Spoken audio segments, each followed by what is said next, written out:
Assalamualaikum warahmatullahi wabarakatuh. Perkenalkan, nama saya Muhammad Gira Reman Pasya, asal Universitas Sanggung Mirwaidurai, Fakultas Teknik Program Studi Teknik Sipil. Di sini saya akan menjelaskan tentang demokrasi dan sejarah singkat dan juga demokrasi sebagai standar perilaku. Pertama, demokrasi berasal dari bahasa Yunani yaitu demos dan kratos. Demos bermakna rakyat atau halayak, sementara kratos bermakna pemerintahan. Demokrasi sebagai sistem pemerintahan yang mengizinkan dan memberikan hak kebebasan kepada warga negaranya untuk berpendapat serta turut serta dalam pengambilan keputusan di pemerintahan. Berikut beberapa pengertian demokrasi menurut para ahli. Pertama, C.F. Strong. Menurut C.F. Strong, demokrasi adalah sistem pemerintahan di mana mayoritas rakyat berusia dewasa turut serta dalam politik atas dasar sistem perwakilan, yang kemudian menjamin pemerintahan mempertanggungjawabkan setiap tindakan dan keputusan. Kedua, menurut Harry Schott.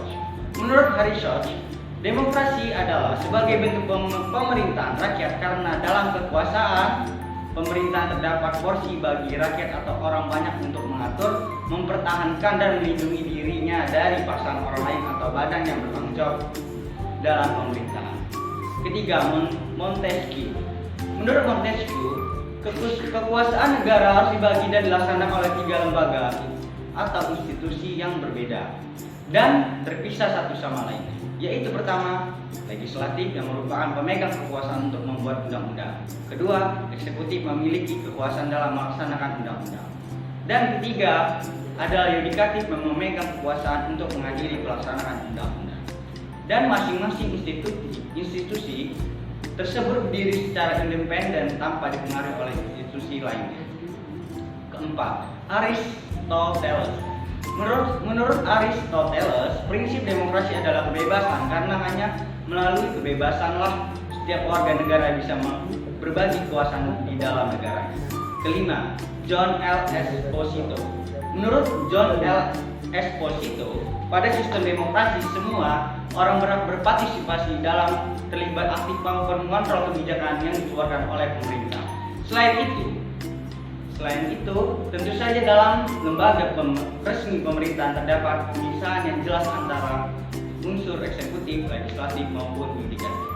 Keenam, Avangarde.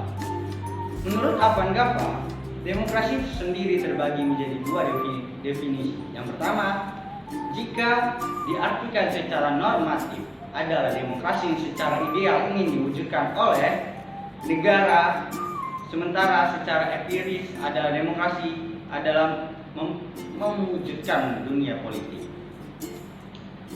Kedua, kita akan membahas sejarah singkat demokrasi di dunia. Gagasan demokrasi sebagai sistem pemerintahan berasal dari kebudayaan Yunani. Dengan sistem tersebut, rakyat akan terlibat langsung dalam pengambilan keputusan yang berkaitan dengan keberlangsungan sebuah negara.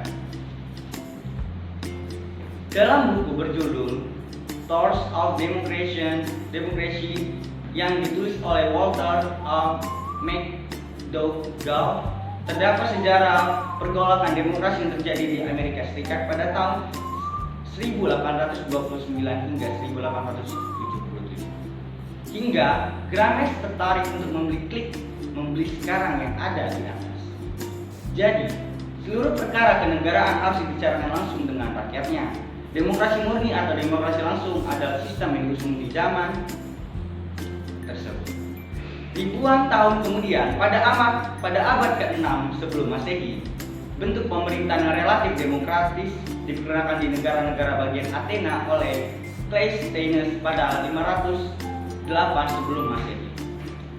Kondisi tersebut membuat Cleisthenes dikenal sebagai panggilan Bapak Demokrasi Athena.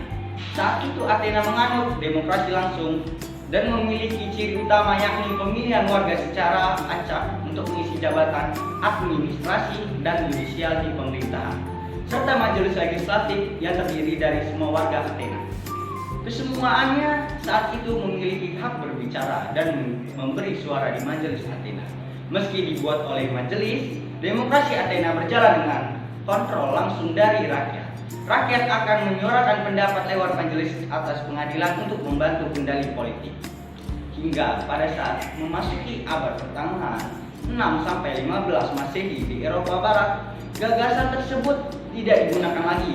Ada banyak sistem di mana pemilihan tetap dilakukan, meskipun hanya beberapa orang yang dapat bergabung. Parlemen Inggris sendiri dimulai dari Magna Carta, sebuah dokumen yang menunjukkan bahwa kekuasaan raja terbatas dan melindungi hak-hak tertentu rakyat. Parlemen terpilih pertama adalah Parlemen de Montfort di Inggris pada tahun 1265. Namun, hanya beberapa orang yang benar-benar dapat bergabung sebab parlemen dipilih oleh beberapa orang saja. Ketiga, kita akan membahas tentang demokrasi sebagai standar perilaku. Demokrasi tidak hanya sekedar dipahami sebagai sistem politik saja, namun demokrasi telah mendapat 14 Lubini H 1994 atas nama Demokrasi Indonesia, Indiran Publishing halaman 4433, dipahami sebagai standar perilaku dan pandangan hidup, sehingga tentunya membutuhkan usaha nyata dari setiap warga, masyarakat ataupun penyelenggara negara untuk senantiasa berperilaku demokratis, yang maksudnya adalah dalam melakukan berbagai perbuatan senantiasa berdasarkan ada nilai-nilai demokrasi yang ada terlebih bagi kita yang hidup di negara Indonesia yang menganut sistem demokrasi Pancasila. Penerapan nilai-nilai demokrasi dapat menciptakan perilaku warga masyarakat yang demokratis, di mana perilaku itu akan membentuk budaya atau kultur demokrasi. Demikian penjelasan dari saya tentang demokrasi. Wassalamualaikum warahmatullahi wabarakatuh.